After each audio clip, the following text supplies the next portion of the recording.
Morning welcome to V3 news లక్ష్యం సమాజహితం నేను media bulletin లో ముందుగా హెడ్లైన్స్ చూద్దాం. V3 న్యూస్ వైశ్య వికాస వేదిక ఆధ్వర్యంలో నిర్వహిస్తున్న ఆహార పంపిణీ నిలిపివేత. లాక్డౌన్ సడలింపుతో కొనసాగించాల్సిన ఆవశ్యకత లేదని సూచించిన పలువురు సామాజికవేత్తలు. ప్రభుత్వం నిర్ణయాలను ఖమ్మం జిల్లాలో పకడ్బందీగా అమలు చేయాలి. జిల్లా ఉన్నతాధికారులతో సమీక్ష నిర్వహించిన మంత్రి పువ్వాడ అజయ్ కుమార్. శాసన మండలి అభ్యర్థిగా పోటీలో నిలిచిన కవిత అనర్హురాలు. తప్పుడు ధృవీకరణ పత్రాలు సమర్పించారన్న నిజామాబాద్ బీజేపీ నాయకులు. వర్షాన్ని సైతం లెక్క చేయకుండా మందు కోసం బారులు తీరిన జనం. ఇదే కమిట్మెంట్ ఓటు వేయడంలో చూపిస్తే దేశం మరోలా ఉండేదన్న మేధావులు. డీటెయిల్స్ చూస్తే లక్ష్యం సమాజహితం అనే V3 న్యూస్ నినాదంతో లాక్డౌన్ నేపథ్యంలో గత 43 రోజులుగా V3 న్యూస్ వైశ్య వికాస వేదిక సంయుక్త ఆధ్వర్యంలో నిర్వహిస్తున్న ఆహార పంపిణీ కార్యక్రమాన్ని గురువారం నుండి నిలిపివేస్తున్నట్లు V3 news chairman doctor Kachim Satyanarayana ప్రకటించారు. లాక్డౌన్ కొనసాగినంత కాలం ఆహార పంపిణీ చేయాలని తొలిత భావించాము. కానీ కేంద్ర రాష్ట్ర ప్రభుత్వాలు చేసిన లాక్డౌన్ సడలింపుల కారణంగా ఈ కార్యక్రమాన్ని కొనసాగించాల్సిన ఆవశ్యకత లేదని పలువురు సామాజికవేత్తల సూచనల మేరకు నిలిపివేస్తున్నట్లు తెలిపారు. ఈ కార్యక్రమానికి సహకరించిన మిత్రులకు, శ్రేయోభిలాషులకు, అధికారులకు, సిబ్బందికి V3 న్యూస్ చైర్మన్ కాచిం సత్యనారాయణ కృతజ్ఞతలు తెలిపారు. సమాజ శ్రేయస్సు కోసం భవిష్యత్తులో మరిన్ని కార్యక్రమాలు చేపట్టేందుకు ప్రతి ఒక్కరి సహకారాన్ని ఆశిస్తున్నామని విజ్ఞప్తి చేశారు.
కరోనా వైరస్ నేపథ్యంలో వ్యవసాయ రంగంపై ప్రభుత్వం తీసుకున్న నిర్ణయాలను పకడ్బందీగా ఖమ్మం జిల్లాలో అమలు చేయాలని రవాణా శాఖ మంత్రి పువ్వాడ అజయ్ కుమార్ జిల్లా వ్యవసాయ అధికారులకు ఆదేశించారు.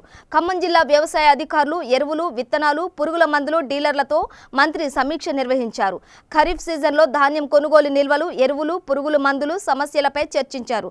వానాకాలం పంటకు సంబంధించిన సకాలంలో విత్తనాలు, ఎరువులు, పురుగుల మందులు సాధ్యమైనంత వరకు అందుబాటులో ఉంచాలని ఆదేశించారు. ఈ కార్యక్రమంలో MLC Balasani Lakshminarayana, ZP chairman Lingala Kamal Raj, జిల్లా కలెక్టర్ కర్ణన్ తదితరులు ఉన్నారు. ఒక హౌస్ మేడ్ వాళ్ళ ఇంట్లో వచ్చిన హౌస్ మేడ్ మాత్రం ఇంకా ఇప్పుడు రికవరీ రావాల్సి ఉంది. ఒక ఇద్దరు వ్యక్తులు మాత్రం ఇంకా ఇప్పుడు డిశ్చార్జ్ కావాలి. 6 ఖమ్మంలో డిశ్చార్జ్ అయిపోయారు. భద్రాద్రి కొత్తగూడెంలో 4 డిశ్చార్జ్ అయిపోయారు. అంటే ఇక్కడ 8 ప్లస్ అక్కడ 6 మొత్తం 14 మందికి 12 మంది డిశ్చార్జ్ అయిపోయారు. ఇంక ఇద్దరే డిశ్చార్జ్ అవ్వాల్సి ఉంది. ప్రస్తుతం as of now, as on hand, we don't have any samples also to be sent for testing. Right DMHO గారు, అది కరెక్టే కదా? There are no samples also to be sent for testing. So as of now మనకున్న status ఇది. Corona పట్ల మనం ఉన్నది ఇది ఆరెంజ్ జోన్లో ఉన్నాం, అది గ్రీన్ జోన్లో ఉన్నాం. కానీ ప్రాక్టికల్గా అన్ని పనులు చేసుకుంటానికి ఉమ్మడి ఖమ్మం జిల్లాలో మనకి ఎటువంటి ఇది మన ఇబ్బందులు లేవు. ప్రజలు, రూరల్ ఎకానమీ, దాంతోపాటుగా ఎకనామిక్ సెక్టర్ ఇవన్నీ కూడా ధైర్యంగా బయటకు వచ్చి వాళ్ళ పనులు చేసుకోవడానికి ఎటువంటి అభ్యంతరం లేదని చెప్పి తెలియజేస్తా ఉన్నాం. బట్ రెస్ట్రిక్టెడ్ యాక్టివిటీ ఏదైతే రెస్ట్రిక్షన్స్ చేయబడ్డాయో వాటిని మాత్రం దయచేసి వైలేట్ చేయొద్దని చెప్పి క్లియర్గా చెప్తా ఉన్నాం. దాన్ని వైలేట్ చేస్తే మాత్రం తప్పకుండా మళ్ళీ చర్యలు ఉంటాయి. పోలీస్ డిపార్ట్మెంటు ఎట్టి పరిస్థితుల్లో ఇప్పుడు ఏదైతే చెక్ పోస్ట్ ఉన్నాయో ఆ చెక్ పోస్ట్ని రాత్రిపూట మనం కర్ఫ్యూని మెయింటైన్ చేయడం కోసం అని చెప్పి వాటిని మెయింటైన్ చేయడం జరుగుతుంది. ఎక్కడెక్కడైతే పట్టణాల్లో పెట్టిన చెక్ పోస్ట్ పట్టణాల్లో పెట్టినవి ఉంటాయో అవి కొనసాగుతాయి 28, 29వ తారీఖు వరకు కూడా నైట్ కర్ఫ్యూని కొనసాగించడానికి. బట్ డే టైంలో ఎటువంటి రెస్ట్రిక్షన్స్ ఉండవు. ఎవరిని ఆపటం కానీ లేకపోతే ఎవరిని పాసులు అడగటం కానీ ఇట్లాంటివన్నీ ఏం చెయ్యం. ఏమి ఇబ్బందులు కూడా ప్రజలకు కూడా ఉండదని చెప్పి కూడా మీ ద్వారా ప్రజలకు తెలియజేస్తా ఉన్నా. కొన్ని సందర్భాల్లో ప్రజలు కొంత అసౌకర్యానికి గురై ఉండవచ్చు. కాబట్టి వారు కూడా సౌహృదయంతో అర్థం చేసుకోవాలా. మనం కరోనా ఒకసారి ఫస్ట్ వచ్చినప్పుడు దాన్ని విజృంభించకుండా ఉండటం కోసం దాని సీరియస్నెస్ని ప్రజలకు అర్థం చేయాలనే ఉద్దేశంతో కొంత పోలీస్ డిపార్ట్మెంట్ కఠినంగా వ్యవహరించినా కూడా ఇది ప్రజలందరి యొక్క బాగోగు కోసం అని చేసిన ఎఫర్ట్గానే ప్రజలు భావించాలని చెప్పి కూడా నేను మనస్ఫూర్తిగా వాళ్ళందరినీ వేడుకుంటా ఉన్నా.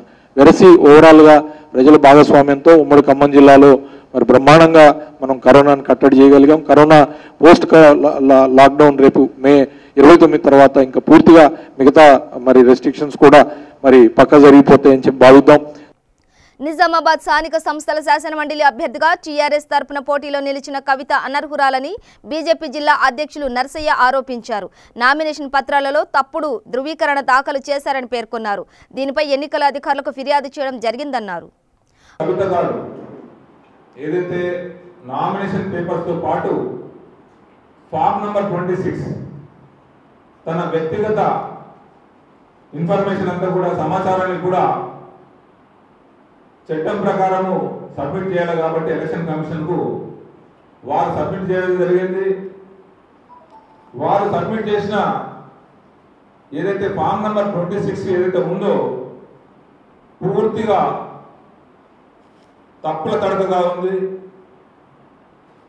అందులో చూపబడిన మూవబుల్ ప్రాపర్టీస్ కానీ, ఇమ్మూవబుల్ ప్రాపర్టీస్ కానీ, తనకు సంబంధించిన కానీ, తన స్పౌస్కు సంబంధించిన కానీ పూర్తిగా నిరాధారంగా చూపించడం జరిగింది. అయితే ఇప్పుడు బీజేపీ పార్టీ నిజామాబాద్ జిల్లా తరఫున చీఫ్ ఎలక్షన్ కమిషన్కి, చీఫ్ ఎలక్షన్ ఆఫీసర్కి, రిటర్నింగ్ ఆఫీసర్కి కంప్లైంట్ చేయడం జరిగింది. ఏదైతే అందులో చూపించబడిన ప్రాపర్టీస్ ఏవైతే ఉన్నాయో తన స్పౌస్కు సంబంధించి పూర్తిగా మార్కెట్ వాల్యూ ఒకటి ఉంటే, కార్డ్ వాల్యూ ఒకటి ఉంటే తను లోయర్ వాల్యూ చూపించడం జరిగింది.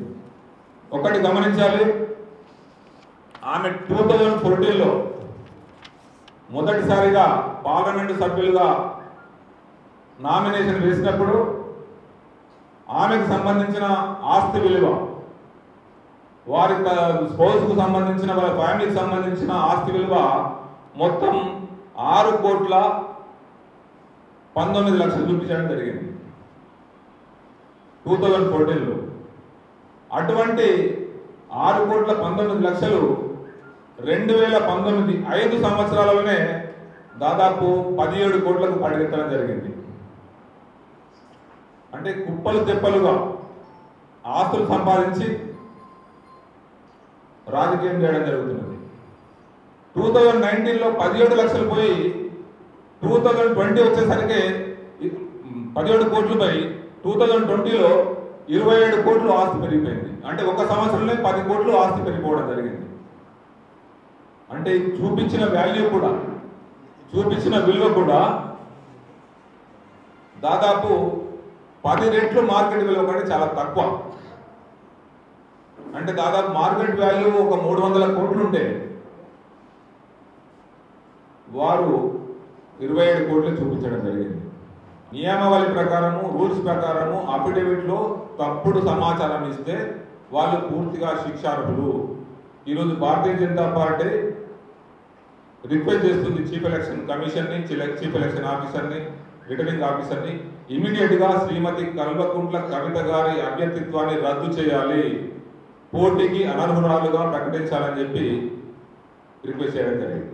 హైదరాబాద్ బోరబండ డివిజన్ పరిధిలో నిరుపేద ప్రజలకు నిత్యావసర సరుకులు 25 కేజీల బియ్యం డివిజన్లో ఉన్న నిరుపేదలకు మీడియా ప్రతినిధులకు పంపిణీ చేయడం జరిగింది. మాజీ ఎంపీ వినోద్ మాట్లాడుతూ జూబ్లీహిల్స్ నియోజకవర్గంలో ఎవరికి ఎటువంటి కష్టం వచ్చినా తక్షణమే నేనున్నాననే విధంగా పరిష్కరిస్తున్నారని కొనియాడారు. ఈ కార్యక్రమంలో మాజీ ఎంపీ వినోద్ కుమార్, జూబ్లీహిల్స్ ఎమ్మెల్యే మాగంటి గోపీనాథ్ మరియు డిప్యూటీ మేయర్ బాబా ఫసిద్దున్ పాల్గొన్నారు.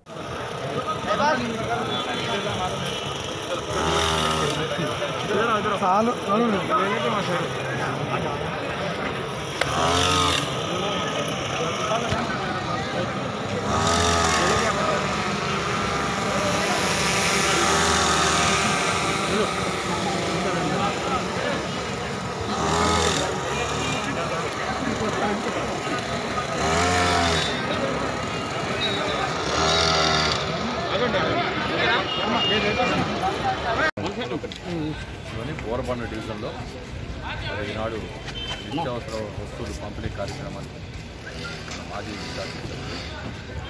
ప్లానింగ్ రావడం గౌరవ్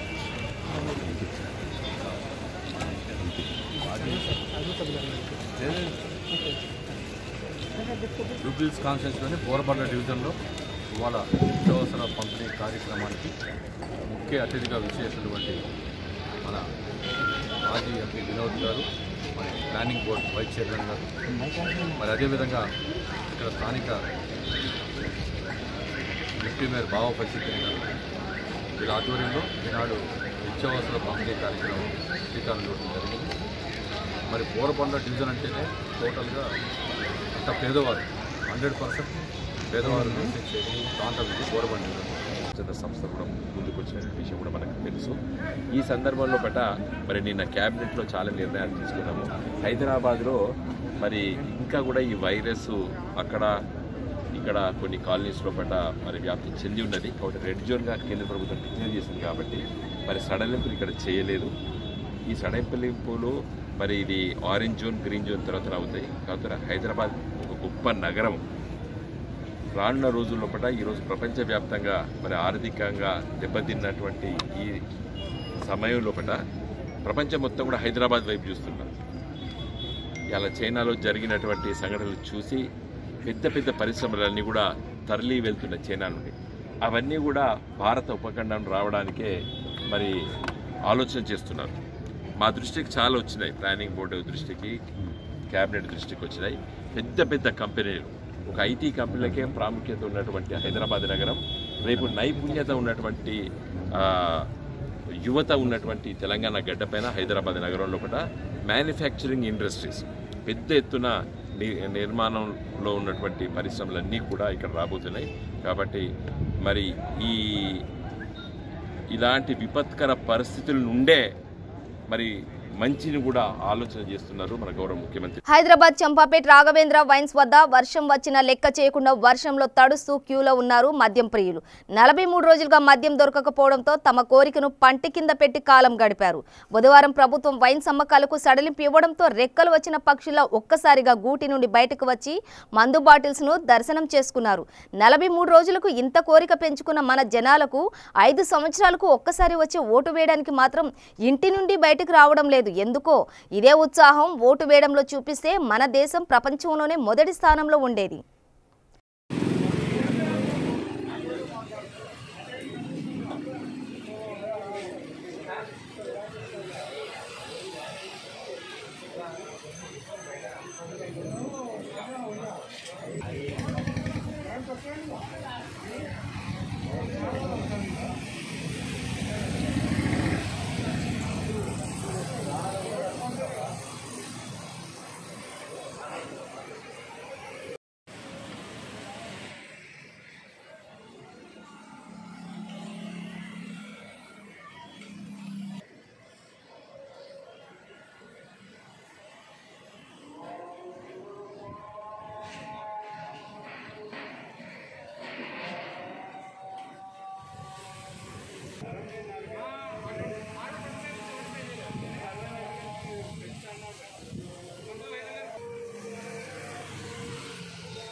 లాక్డౌన్తో ఇబ్బందులు పడుతున్న నిరుపేదలకు చేతి వృత్తితో జీవించే వారికి వలస కూలీలకు మేము సైతం అంటూ సంగారెడ్డి పట్టణంలో విద్యుత్ ఉద్యోగి ఎస్సీ రవికుమార్ నేతృత్వంలో ఏర్పాటైన ఈ కార్యక్రమంలో జిల్లా కలెక్టర్ హనుమంతరావు, జిల్లా పరిషత్ చైర్పర్సన్ మంజుశ్రీ, మాజీ ఎమ్మెల్యే చింతా ప్రభాకర్ చేతుల మీదుగా సుమారు 250 మందికి సరుకులు పంపిణీ చేశారు.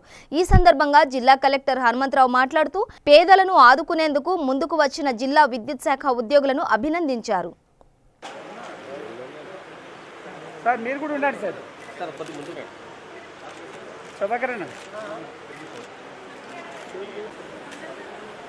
తర్వాత యాదమ్మ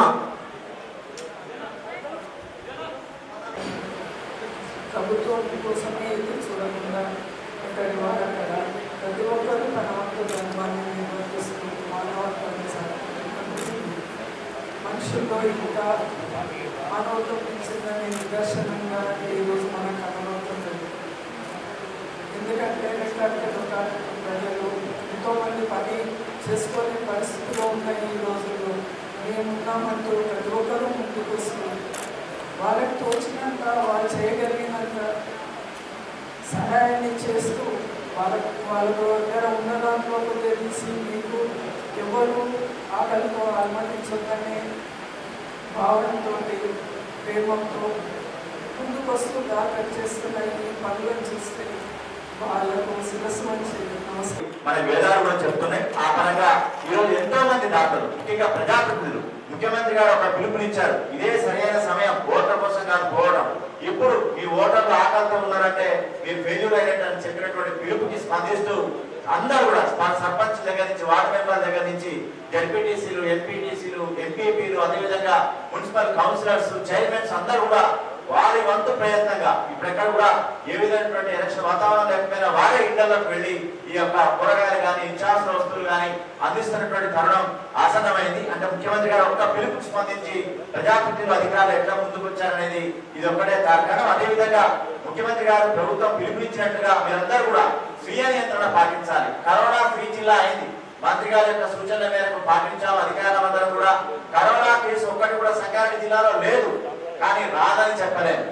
మనం మాత్రం స్వీయ నియంత్రణ పాటించి ఇక్కడైతే ఎంతైతే క్రమశిక్షణతో ఉన్నారో ఈ 3 అడుగుల దూరం, తర్వాత మాటికి చేతులు కడుక్కోవడం, అదేవిధంగా అన్ని పద్ధతులు కూడా పాటించడం, మాస్క్ కంపల్సరీగా పెట్టుకోవడం, ఇవన్నీ తప్పనిసరిగా చేయాల్సిన పరిస్థితి. ఆందోళన నియోజకవర్గం రాయకోడ మండల కేంద్రంలో మద్యం మత్తులో అదుపు తప్పి కింద పడ్డాడు ఓ వ్యక్తి. కరోనా వైరస్ విజృంభిస్తున్న తరుణంలో 43 రోజులుగా వైన్స్ బంద్ చేసిన ప్రభుత్వం బుధవారం సడలింపులో భాగంగా వైన్స్ తెరిచిన తొలి రోజే జనాలకు కిక్కెక్కింది. తలకు గాయం తీవ్రం కావడంతో సదాశివపేట అంబులెన్స్ లో క్షతగాత్రుడిని జహీరాబాద్ ప్రభుత్వ ఆసుపత్రికి తరలించారు.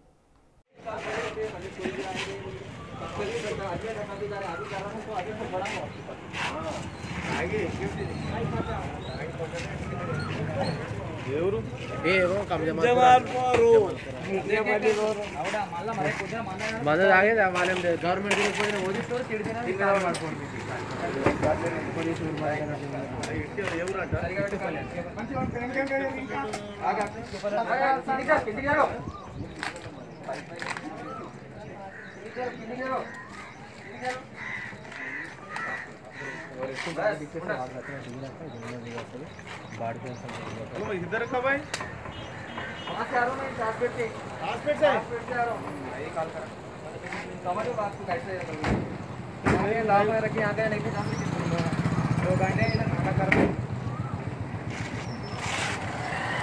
కేంద్ర ప్రభుత్వం వలస కూలీలకు మినహాయింపు ఇవ్వడంతో యాదాద్రి భువనగిరి జిల్లా చౌటుప్పల్ మండల వ్యాప్తంగా ఫార్మా కంపెనీలో పనిచేసే కూలీలను తరలిస్తున్నారు పోలీసులు. వారికి శ్రీరామ కూరగాయల మార్కెట్ తరపున సుమారు 500 మందికి భోజన సదుపాయం కల్పించారు. శ్రీరామ కూరగాయల మార్కెట్ చైర్మన్ మాట్లాడుతూ లాక్డౌన్ మినహాయింపులో సొంత రాష్ట్రాలకు వెళ్తున్న వలస కూలీలకు భోజనం ప్యాకెట్లు, మంచినీటి సదుపాయం కల్పించామని మరికొంతమంది ముందుకు వచ్చి వారికి సాయం చేయాలని కోరారు.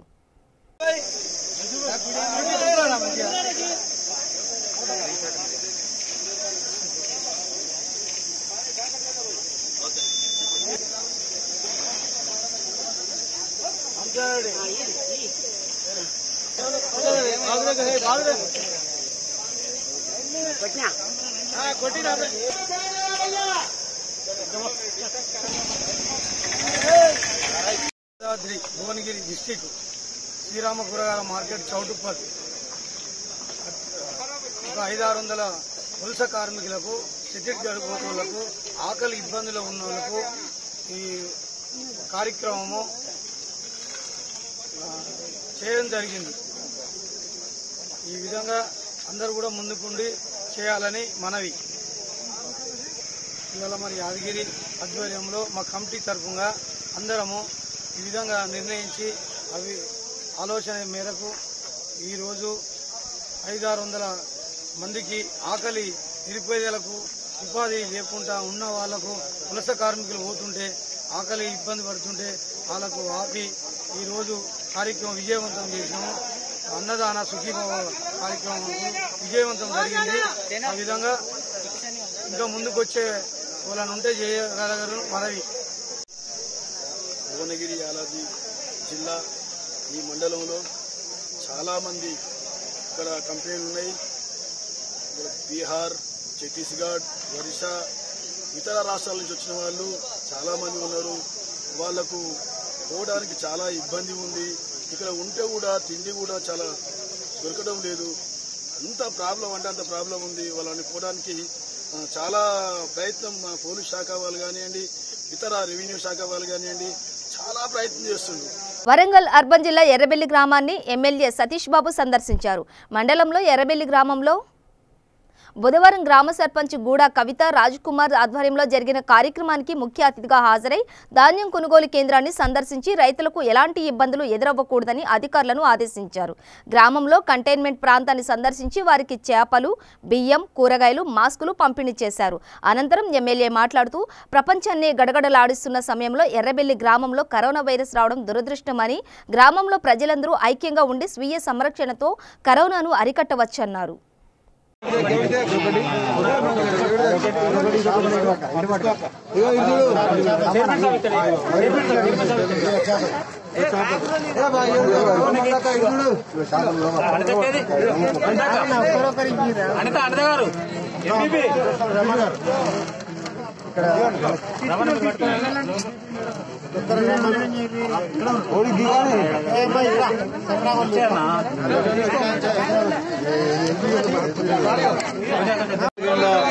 బాబుకి అతని పేరు వచ్చి యశ్వంత్ కరోనా సోకింది.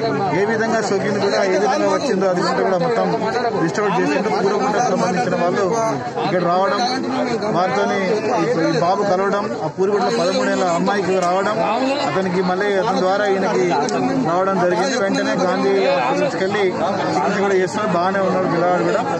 అప్పటికెళ్ళి ఎక్కడైతే స్టార్ట్ అయిందో, ఎక్కడ ఏ ఊర్లో అయితే ఉన్నదో అంటే చూస్తే ఎర్రబెల్లి గ్రామంలో కూడా తండాలో ఉంది. ఈ తండనంతా కూడా మొత్తం కంటైన్మెంట్ చేయడం జరిగింది. కంటైన్మెంట్ చేసిన కానీ వ్యవసాయం పనులు ఉంటాయి కాబట్టి పండిన వడ్లు కొనాలి అని చెప్పి వాళ్ళకి కొంచెం ఆందోళన ఉన్నది. మేము వాళ్ళకి చెప్పడం జరిగింది. రైతులందరూ కూడా తప్పకుండా గౌరవ ముఖ్యమంత్రి కేసీఆర్ గారు ఆలోచించినట్టు ప్రతి ఒక్క గింజ కూడా కొంటామని చెప్పి కూడా తెలియజేయడం జరిగింది. అది కూడా ప్రక్రియ ప్రారంభమవుతుంది. 12 రోజుల నుంచి వెళ్ళి కంటైన్మెంట్ లో కూడా వాళ్ళకి కావాల్సిన సదుపాయాలను కూడా ప్రభుత్వం తరఫు నుంచి వెళ్ళి, ఇక్కడ లోకల్ లీడర్స్ తరఫు నుంచి వెళ్ళి కొంతమంది చేయడం జరుగుతున్నది. అన్ని కూడా అన్ని రకాలు చూసుకుంటుంది. ఇప్పటివరకు దేవుని దయ వల్ల మళ్ళీ ఎవరికి కూడా సోకలేదు, అది కరోనా ఎవరికి రాలేదు. ఈ విధంగానే ఉండాలని చెప్పి కూడా మేము కోరుతున్నాం. తప్పకుండా ఇంకొక అంటే మొదలేమో 14 రోజులే కంటైన్మెంట్ పెట్టేది, కానీ ఇప్పుడు 28 రోజులు కంటైన్మెంట్ పెట్టినాం కాబట్టి 28 రోజుల దాకా కంటైన్మెంట్. కానీ వాళ్ళు ప్రతి ఒక్క ధాన్యం కొంటాం. రేపటి నుంచి వెళ్ళి పాలు కూడా మరి వాళ్ళు కొనుక్కపోవాలని చెప్పడం జరిగింది. ముల్కనూరు డైరీ వాళ్ళకు. వాళ్ళు కూడా రేపు వచ్చి పాలు కూడా తీసుకుంటారని చెప్పి తెలియజేసుకుంటూ ఎటువంటి బులెటిన్ ముగించే ముందు హెడ్లైన్స్ మరోసారి. V3 న్యూస్ వైశ్య వికాస వేదిక ఆధ్వర్యంలో నిర్వహిస్తున్న ఆహార పంపిణీ నిలిపివేత. లాక్డౌన్ సడలింపుతో కొనసాగించాల్సిన ఆవశ్యకత లేదని సూచించిన పలువురు సామాజికవేత్తలు. ప్రభుత్వం నిర్ణయాలను ఖమ్మం జిల్లాలో పకడ్బందీగా అమలు చేయాలి. జిల్లా ఉన్నతాధికారులతో సమీక్ష నిర్వహించిన మంత్రి పువ్వాడ అజయ్ కుమార్. శాసన మండలి అభ్యర్థిగా పోటీలో నిలిచిన కవిత అనర్హురాలు. తప్పుడు ధృవీకరణ పత్రాలు సమర్పించారన్న నిజామాబాద్ బీజేపీ నాయకులు. వర్షాన్ని సైతం లెక్క చేయకుండా మందు కోసం బారులు తీరిన జనం. ఇదే కమిట్మెంట్ ఓటు వేయడంలో చూపిస్తే దేశం మరోలా ఉండేదన్న మేధావులు. ఇవి బులెటిన్ విశేషాలు. మరింత సమాచారం కోసం చూస్తూనే ఉండండి V3 న్యూస్. లక్ష్యం సమాజ హితం.